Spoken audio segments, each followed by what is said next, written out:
우리는 그동안 성경의 핵심 메시지를 살펴보는 가운데 있습니다. 지난주는 민수기의 말씀을 시작으로 오늘은 두 번째 민수기의 말씀을 살펴볼 것입니다. 기브롯 핫다와라는 제목의 말씀인데요. 발음하기 어려워서 따라하지 않자고 했습니다. 이 기브롯 핫다와의 뜻이 뭐라고요? 탐욕의 무덤이라는 뜻입니다. 탐욕. 오늘 본문의 설교의 주제가 바로 탐욕입니다. 저는 이 설교를 준비하면서 이전에 동물의 왕국에서 보았던 한 짐승이 생각이 나더라고요. 사진으로 볼까요? 이 동물의 이름이 뭔지 아시겠습니까? 예, 알고 아시네요. 개미핥기. 이 개미핥기는 저렇게 보이는 것처럼 강력한 발톱으로 단단한 개미집을 깨트립니다. 그리고 저기 보이는 끈적끈적한 혀로 많은 개미를 그냥 먹어치워 버립니다. 그래서 이름이 개미핥기. 그런데 어떨 때는 이 개미핥기가 본능적으로 욕심이 막 생겨가지고 평소에 먹던 개미 양보다 수만 마리의 개미를 핥아 먹어버립니다. 그러면 배가 막 빵빵해지겠죠. 배가 엄청나게 불러가 있을 그때에 사자와 표범이 나타나가지고 이 개미핥기를 잡아먹으려 하면은 보통 때 같으면은 그냥 재빠르게 그 강력한 발톱으로 땅에 흙을 파가지고 그 안으로 숨어버리든지 도망갈 수가 있는데 욕심으로 말미암아 배가 너무 불러가지고 이 개미핥기는 사자와 표범에 잡혀 먹어버린다는 것입니다. 오늘 본문을 보면서 탐욕이 이런 것이구나 라는 사실을 깨달았습니다. 오늘 본문의 내용은 바로 이겁니다. 우리가 지난주에 살펴본 것처럼 하나님께서 이제 이스라엘 백성들을 광야에서 출발하게 하시죠. 그 출발과 모든 과정 가운데서 하나님은 구름 기둥과 불 기둥으로 광야의 그 길을 지나도록 도와주셨다라고 말씀드렸습니다. 그것은 두 가지 하나님의 보호하심과 하나님의 인도하심이라고 말씀을 드렸죠. 생각이 조금 나십니까? 예. 그러면 하나님의 보호하심은 그것이 우리에게 영적으로 뭐와 같다 그랬습니까? 불면증. 하나님께서 우리를 밤에도 우리를 지켜주시는 불면증을 이길 정도로 우리를 보호해 주신 하나님이시다라고 말씀을 드렸습니다. 또한 하나님 우리를 인도해 주시는데 요즘 여러분들이 이용하는 뭐의 비유를 들었습니까? 내비게이션 그렇습니다. 바로 하나님께서 우리의 내비게이션이 되어가지고 우리를 말씀으로 우리를 인도해 주시죠. 이스라엘 백성들은 이런 하나님의 보호하심과 인도하심으로 광야길을 출발하게 된 겁니다. 그런데 그냥 하나님의 인도하심과 보호하심을 잘 따라가면 그냥 평안할 것을 이스라엘 백성들은 그러하지 못합니다. 안타깝게도 하나님의 보호하심과 인도하심의 그 시간이 길이 언제로 끝나버리는가? 사흘 길을 채 못 가가지고 오늘 사건이 터지게 되는 것입니다.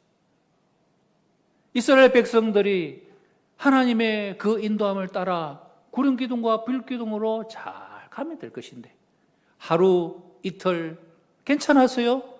그런데 사흘째가 되는 그날 놀라운 일들이 일어나게 됩니다. 그것이 바로 탐욕으로 일어난 사건이라는 것입니다. 그래서 오늘 저는 탐욕이라는 주제로 오늘 말씀을 풀어보고자 합니다. 첫 번째, 오늘 말씀을 통해 우리가 뭘 알게 될까요? 탐욕의 실체입니다. 탐욕의 실체는 오늘 화면에 뭐라고 띄어져 있습니까? 시작, 채워지지 않는 쳇바퀴다라는 것입니다. 이것을 이해하기 위해서는 먼저 11장 4절 말씀을 우리는 보아야 합니다. 시작, 그들 중에 섞여 사는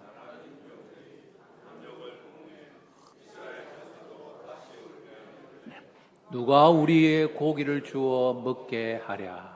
아멘.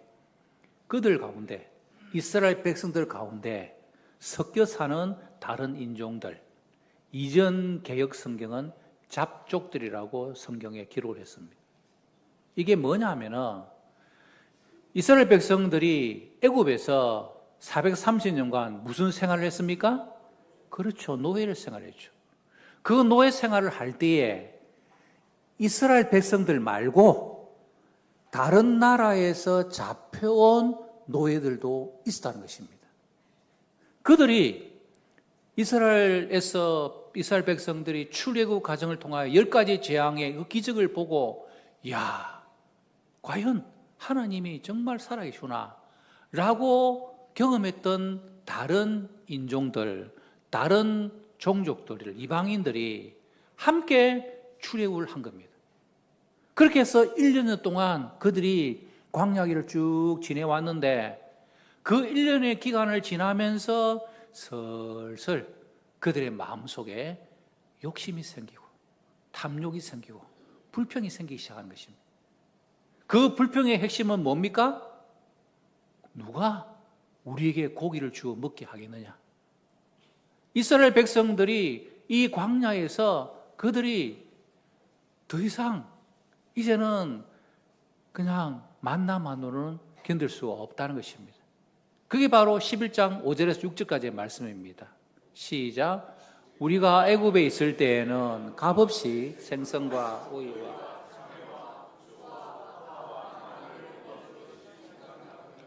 이제는 우리의 기력이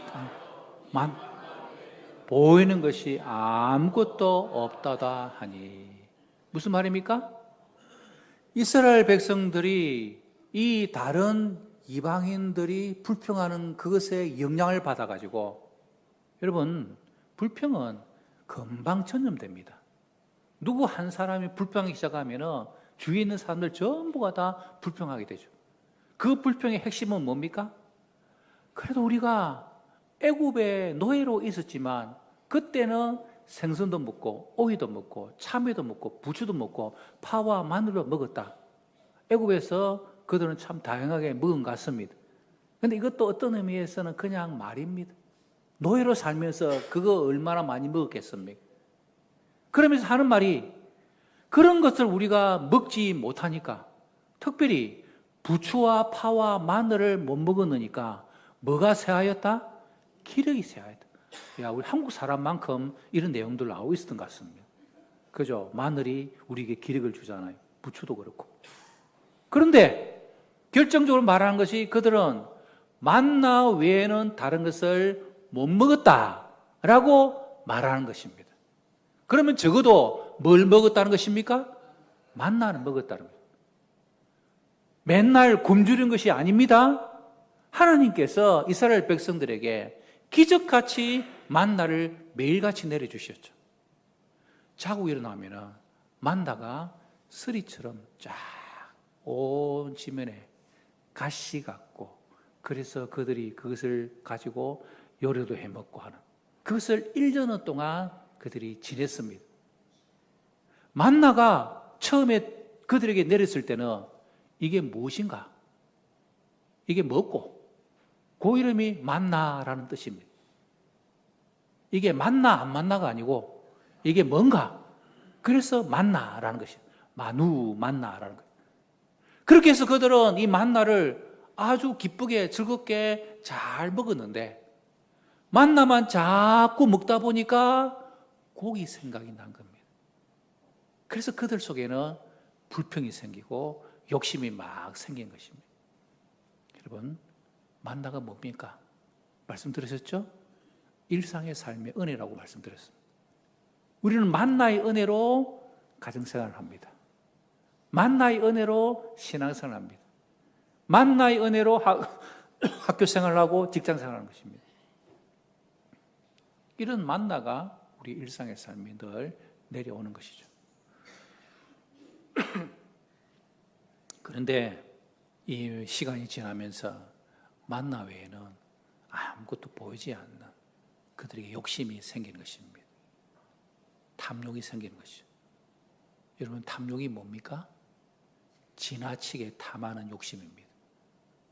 그냥 내가 하나님께로부터 받은 그 은혜에 감사하고 고마워하면은 그것이 은혜인 줄 알고 행복이 넘치는데 자꾸 내 마음속에 지나치게 탐하는 욕심이 생기는 거죠. 심리학에서는 이것을 일컬어서 이렇게 그림으로 표현을 합니다. 다람쥐 쳇바퀴. 여러분, 다람쥐 쳇바퀴 돈다는 말이 있지 않습니까? 그게 무슨 의미입니까? 만족하지 못하고 끊임없이 달려간다는 것입니다. 여러분, 우리 인간은요, 아무리 좋은 것을 내가 가져도 절대로 만족하지 못합니다. 새 옷, 새 집, 새 차, 그거 샀을 때에 금방 거기에는 기쁨이 있고 행복이 있습니다. 하지만 시간이 좀 지나고 나면 그 기쁨과 행복, 만족은 사라져 버리죠. 왜 그럴까요? 기대 수준이 높아지니까, 만족의 기대치가 높아져 버리니까 더 좋은 것, 더 자극적인 것, 더 기쁜 것, 그거 자꾸 추구하다 보니까 마치 다람쥐가 쳇바퀴 달리듯이 절대로 만족하지 못합니다. 그 만족하지 못하니까 끊임없이 지나친 욕심이, 탐하는 욕심이, 탐심이, 탐욕이 우리 가운데서 계속해서 나오는 것입니다. 그러면 성경에서는 이 탐욕, 탐심을 뭐라고 할까요? 골로새 3장 5, 6절 말씀입니다. 시작. 그러므로 땅에 있는 지체를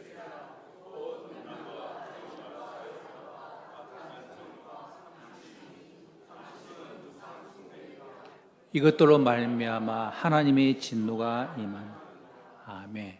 탐심은 무엇이니라? 우상숭배니라. 왜 탐심이 우상숭배일까요? 탐심을 가지면요, 욕망이 그것이 내 인생의 왕으로 자리를 잡는 영적인 타락으로 반드시 연결되어집니다. 지금 이스라엘 백성들이 만나 외에는 우리가 먹을 게 없구나, 제발 좀 고기 좀 달라라고 반찬 투정하는 게 아닙니다. 지금 이스라엘 백성들은 기적적인 은혜로 출애굽하여 하나님을 왕으로 섬기는 언약의 백성들이 되어졌습니다. 하나님이 우리의 왕이다. 우리는 하나님의 자녀가 되었다. 백성이 되었다. 그것을 고백하며 그들은 광야길을 걸어가는 것입니다. 하나님이 왕으로서 그들에게 일용할 양식, 만나를 하루도 빠지지 아니하고 그들에게 매일같이 1년 동안 계속해서 내려주셨습니다. 하나님께서 제공해 주시는 그것에 대해서 이제는 더 이상 하나님이 우리 왕이 아니다, 그냥 거부하고 싶은 우상 숭배의 마음이 그들 마음속에 자리를 잡게 되었다라는 것입니다. 여러분, 우리의 삶을 가만히 살펴보면 오늘 성경에 나온 이스라엘 백성들의 모습과 별반 차이가 없습니다. 우리에게 매일같이 주어지는 일상의 은혜들을 우리는 거부할 때가 많습니다. 그것으로 만족하지 못할 때가 많습니다.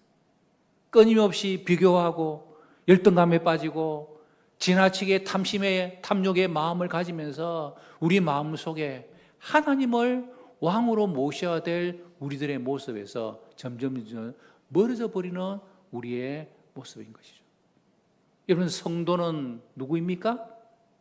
하나님을 나의 아버지로 믿음으로 영접하고 고백하여 예수님이 나의 구세주와 주님이 목자가 되어서 우리의 인생의 삶을 이끌어가는 것을 인정하며 따라하는 자들. 하지만 우리의 매일매일의 삶 가운데서 주님은 온데간데 없어지고 이 세상의 부귀와 명예와 쾌락과 행복이 우리 삶의 왕이 되어서 그것을 추구하는 우상숭배의 삶이 우리들의 모습이라는 것입니다. 우리가 조금 전에 부르던 찬양처럼 주 예수보다도 귀한 것은 없습니다라고 우리가 고백했음에도 불구하고 여전히 우리의 마음 한쪽에 추구하는 것들은 주님과 상관이 없는, 예수님과 상관이 없는 그런 삶을 살고 있는 저와 여러분의 모습이 아닙니까? 오늘 하나님께서는 탐욕의 실체가 무엇인지 우리에게 알라고 말씀하는 것입니다. 그것은 다람쥐 쳇바퀴 도듯이 우리가 만족하지 아니하고 행복해하지 못하고 감사하지 못하고 끊임없이 반복하며 추구하는 그것이 바로 우리의 마음속에 탐심과 탐욕이고, 바로 그것은 우상 숭배와 같다는 것을 우리에게 말씀해 주고 있는 것입니다. 자, 두 번째, 우리는 한번 살펴보도록 하십시다. 두 번째, 탐욕의 심판입니다. 탐욕의 심판은 갇혀버리는 돌무덤입니다. 우리의 인생의 결론이 탐욕의 심판으로 결론 난다는 것입니다. 오늘 본문 11장 15절 말씀 우리 같이 읽어봅시다. 시작. 주께서 내게 이같이 행하실지.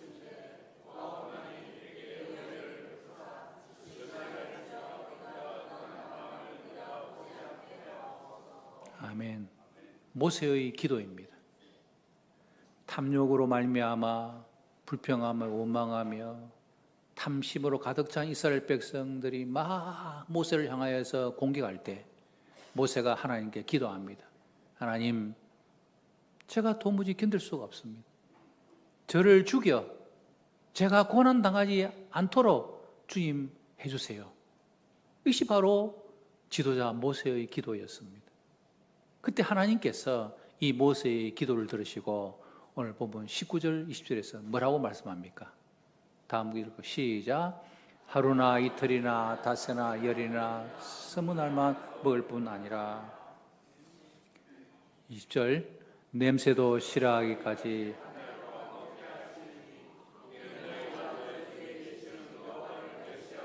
그 앞에서 울며 이르기를 우리가 어찌하여 애굽에서 나왔던가 함이라 하라. 아멘. 하나님께서 이 모세의 기도를 들으시고 이렇게 응답해 주십니다. 좋다. 이스라엘 백성들이 고기를 탐하고 있으니까 그래, 내가 고기를 먹게 해주겠다. 그런데 하루 이틀 스무 날도 아니고 한 달 동안 내가 계속해서 먹게 할 것인데, 그 계속해서 먹게 해주는 것 중에 하나가 이제는 더 이상 고기 냄새도 싫어하기까지 계속해서 먹게 해주겠다. 왜냐하면 너희가 나 여호와를 멸시하였고 그 앞에서 울며 이르기를 우리가 어찌하여 애굽에서 나왔던가 함이더라. 무슨 말입니까? 출애굽시킨 하나님을 거부하고 멸시하고, 우리가 다시 옛날로 돌아가면 좋겠다, 구원받기 이전의 상태로 되돌아갔으면 좋겠다, 그렇게 울부짖는 이스라엘 백성들에게 하나님께서 응답해 주시는데, 그 응답은 고기 심판으로 응답해 주셨다는 것입니다. 자, 그럼 여러분, 하나님께서 한 달 동안 그들에게 실컷 먹게 주겠다고 하신 그 고기는 무슨 고기입니까? 그렇죠, 메추라기입니다. 메추라기. 여러분, 메추라기 아십니까? 들어는 봤습니까? 사진 보죠. 이게 바로 메추라기 새입니다. 이쁘게 생겼죠?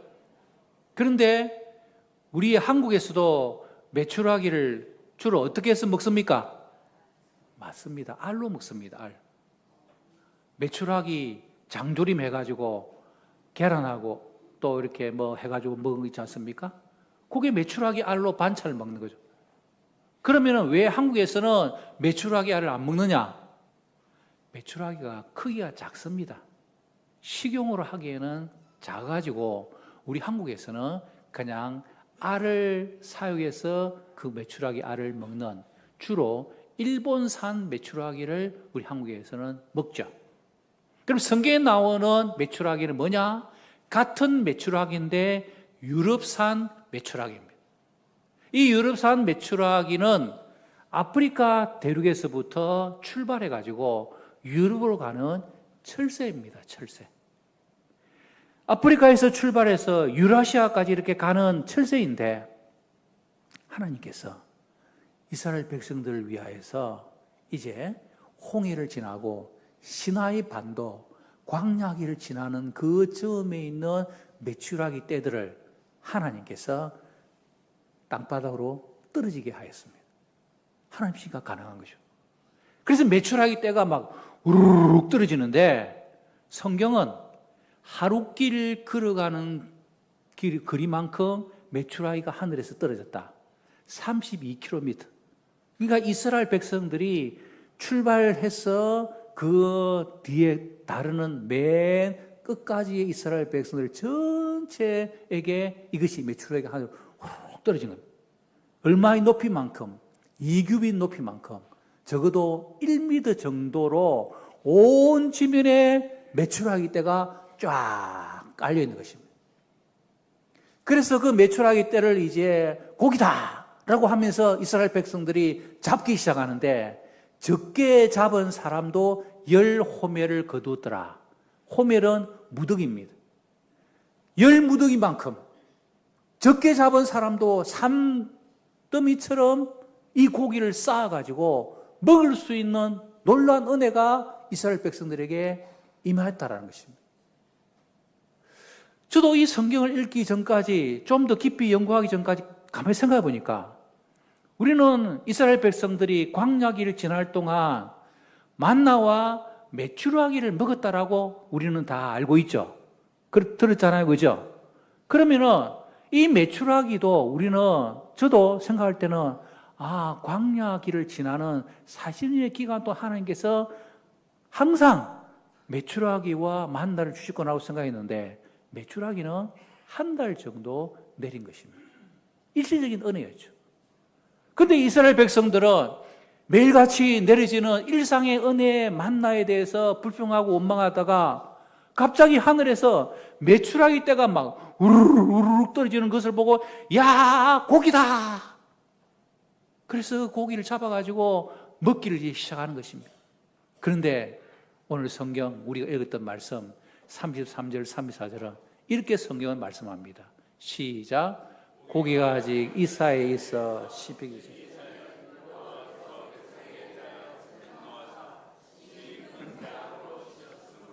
그곳 이름을 기브롯 핫다와라 불렀으니 욕심을 낸 백성을 거기 장사하였더라. 아멘. 고기를 잡아가지고 그것을 이제 막 씹기 시작하는데 그것을 잘 씹고 소화되기도 전에 하나님께서 진노하사 큰 재앙으로 치기 시작합니다. 하나님이 재앙을 가하니까 사람들이 죽어나기 시작합니다. 그래서 죽은 사람들을 모아가지고 그곳에 장사 지낸 무덤, 그것이 바로 기브롯 핫다와라는 이름으로 불리어졌다는 것입니다. 탐욕의 무덤. 바로 그것이 하나님께서 이 사건을 통하여 이스라엘 백성들을 심판하신 것입니다.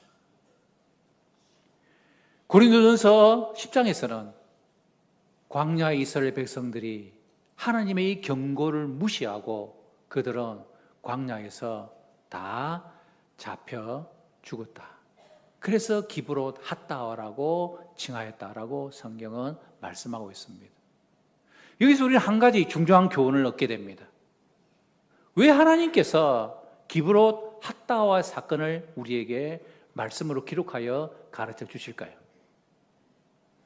이스라엘 백성들은 출애굽하여 시내산에 이르게 되었을 때에 그 시내산에서 하나님께서 이스라엘 백성들과 언약, 계약을 맺습니다. 그 계약을 통하여서 하나님은 이스라엘 백성들의 하나님이 되시고 신랑이 되시고 이스라엘 백성들은 하나님의 백성과 자녀와 신부가 되어서 십계명을 중심으로 언약을 그들은 반드시 지켜야 되고 성막을 통하여 하나님께서 너희들과 항상 동행하겠다고 하나님의 임재를 보여주시는, 그리고 7절기를 통하여 이스라엘 백성들이 5대 제사와 7대 절기를 그들이 지켜야 되는 하나님의 거룩한 계약 백성으로서 살아가는 겁니다. 계약 백성이 되기 전까지는 하나님은 참으십니다.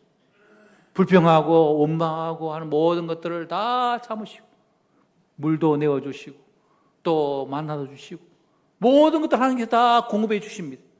그런데 이제는 계약 백성으로서, 언약의 백성으로서 그것이 찰 때에는 하나님께서 그들을 심판하신다는 교훈을 우리에게 가르쳐 주는 겁니다. 하나님의 심판은 반드시 존재하는 것입니다. 그런데 지금 우리는 그 하나님의 심판이 지금 나에게 당장 임하지 않았기 때문에 그 심판이 마치 없는 것처럼 우리는 자유를 누리면서 살아갑니다. 왜요? 하나님의 사랑과 은혜요, 자비하심 때문입니다. 하나님의 사랑과 자비하심은 끝까지 계속되는 것 같지만 그 하나님의 사랑과 자비가 정리될 때가 있습니다. 그것이 바로 우리 인생의 개인의 종말이고 역사의 종말입니다. 우리의 인생의 모든 삶은 이 땅에서 마지막 죽음의 순간을 맞이하는 날이 오게 될 것입니다.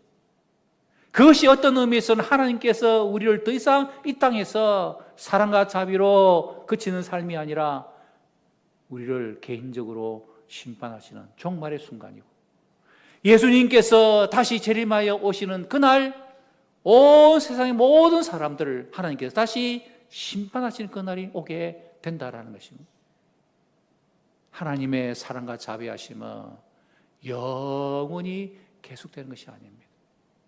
오늘 이스라엘 백성들을 향하여 기브롯 핫다와 탐욕의 무덤으로 끝나는 인생도 있다는 사실을 우리에게 가르쳐 주는 것입니다. 시인 최성호 씨가 쓴 황금틀 사자라는 책이 있습니다. 우화집인데요, 이 책에 나오는 이야기가 하나 있습니다. 어느 한 노인이 인생의 삶을 살면서 오직 손해보지 아니하고 자기 것만 챙기고 욕심으로 똘똘 뭉쳐서 인생의 삶을 살았습니다. 그러다 보니까 결국 남는 거는 주위의 사람들은 다 떠나버리고 남아있는 것은 유일하게 사과 개짝에 자기가 그동안 모았던 돈뿐이었습니다. 죽음의 순간이 다가온다는 것을 깨닫고 이 노인은 오직 남아있는 그 돈을 가지고 황금관을 만듭니다. 번쩍번쩍 빛나는 금관을 만들었어. 자기를 그곳에 장사 지내달라고 하고 그 사람은 죽습니다. 황금관에 묻힌 이 노인이 무덤 속에 묻힌 그날 저녁, 황금관을 탐낸 무덤 도굴꾼들이 그 무덤을 파헤치고 황금관을 끄집어내어 훔쳐가고 노인의 시신은 땅바닥에 던져버리고 합니다. 굶주린 들쥐들이 이 노인의 시신을 파헤치기 파먹기 시작하고 창자와 내장들까지 눈알까지 파먹는 그런 비극으로 끝나는 이야기입니다. 우화로 끝나는 것 같지만 우리에게 주시는 교훈이 있습니다.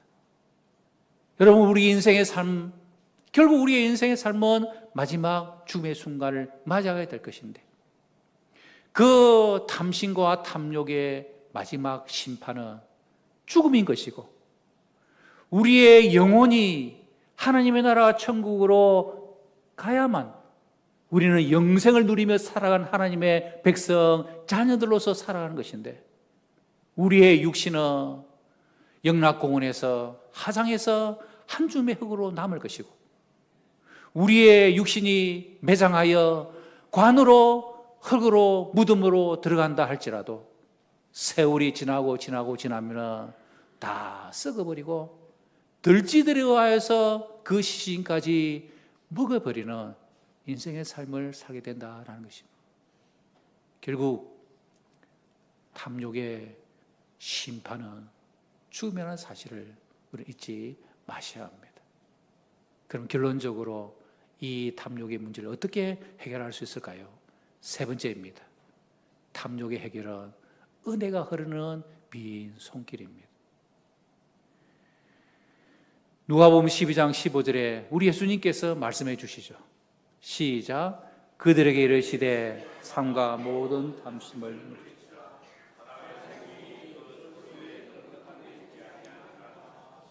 네, 그렇습니다. 예수님께서 우리를 향하여 말씀하십니다.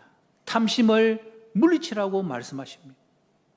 그런데 여러분, 우리 속에 있는 이 탐심이 어떻게 우리의 힘으로 잘 물리칠 수 있겠습니까? 어린아이로부터 노년이기까지 우리의 속에서 있는 이 욕심은 정말 어떻게 할 수가 없습니다. 그래서 이 탐심을 물리치기 위해서 우리는 하나님의 말씀 앞에 나가야 되는 것이고, 예배의 자리에 서야 하는 것이고, 기도의 자리에 서야 우리는 계속해서 솟아오르는 이 탐심의 문제들을 다 물리칠 수 있는 것입니다. 우리 속에 솟아오르는 이 탐심의 가장 첫 출발은 뭐겠습니까? 자기 사랑입니다. 인간은 누구나 자기를 사랑하죠. 자기 애가 있습니다. 그건 좋은 겁니다. 하지만 지나친 자기애와 자기 탐심은 문제가 되는 것이죠. 자기가 아프기 시작하면 가족들도 눈에 보이지 않습니다. 배우자가 아프면 그 배우자 아픈 만큼 남편과 아내가 그 아픔을 사실은 100% 이해할 수가 없는 거죠. 하지만 자기만의 그 사랑에서 머물지 아니하고 내가 하나님을 사랑하고 이웃을 사랑하는 이것이 하나님이 나에게 주신 큰 계명인 줄 알고 순종하는 말씀에서부터 우리는 이 자기 사랑의 모습을 다른 사람들에게 드러낼 수 있는 것입니다. 사탄은 우리를 언제나 공격합니다. 그게 뭡니까? 너가 인생의 주인공이야. 너 중심으로 살아. 너 하고 싶은 대로 해. 너가 원하는 대로 해. 그렇게 우리의 욕망을 자꾸 부추기면서 우리를 탐심의 노예로 만들어버려서 탐심의 심판에까지 이르도록 우리를 이끌어가는 것입니다.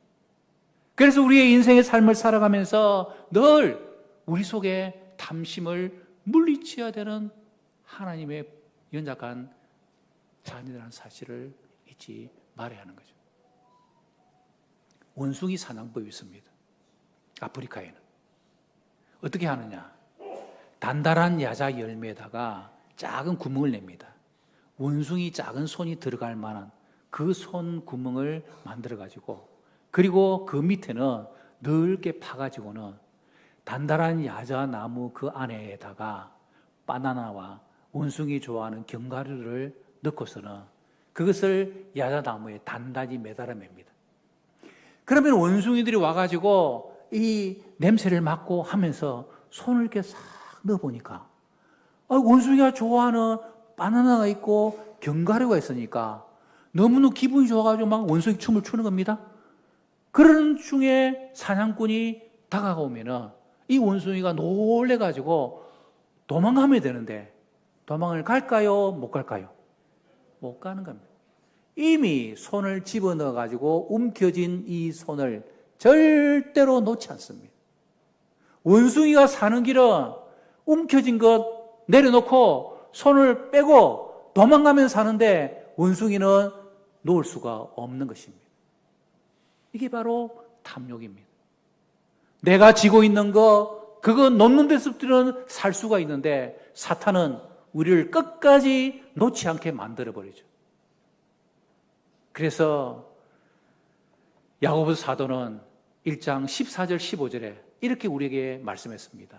시작. 오직 각 사람이 시험을 받는 것은 자기 욕심에 끌려 미혹됨이니 욕심이 잉태한 적 죄를 낳고 죄가 장성한 적 사망을 낳느니라. 아멘. 자기 욕심에 끌려서 미혹되고 그 욕심이 죄를 낳고 죄가 사망을 낳는 인생의 결론을 우리에게 말씀해 주고 있습니다. 그제 우리 여름 성경학교 잘 진행되는 것을 보았습니다. 많은 분들이 와가지고 여름 성야학교를 돕는 그런 분들을 보면서 야, 저분들이야말로 자신이 잡고 있는 시간과 물질과 모든 걸 내려놓고 와서 복을 흘려보내는 통로구나 라고 제가 도전을 받았습니다. 그리고 이틀 전입니까? 사흘 전입니까? 한 성도님이 제게 전화 와가지고 목사님 초복인데 삼계탕 드셨나요? 전화가 온 거예요. 어제가 초복이었습니까? 저도 몰랐습니다 라고 이야기하니까 목사님하고 교직원들 다 오셔가지고 좀 삼계탕 좀 먹자고 하더라고요. 그래서 이제 우리 교직원들이 다 가가지고 그 성도님 집에 가가지고 삼계탕을 맛있게 먹었는데 제가 깜짝 놀랐습니다. 그분이 그날까지 닭 51마리를 잡아가지고 삼계탕을 만들어서 순 식구들에게 대접하고 이웃들에게 대접하고 교직원들에게 이렇게 대접하는 그 모습을 보면서 이게 바로 탐심과 탐욕을 내려놓고 복을 흘려보내는 복의 통로 성도의 모습이구나. 성도 여러분, 행복은 뭡니까? 내가 가지고 있는 작은 것, 만나, 그것이 하나님의 은혜인 줄 알고 그것에 감사하고 그것을 흘려보낼 때에 진정한 행복이 나오는 것입니다. 부디 우리 성도님들은 기브롯 핫다와에서 탐욕의 무덤에 묻히지 아니하고 하나님 주신 은혜들을 흘려보낼 수 있는 믿음의 성도들 다 되시기를 주님 이름으로 축복합니다.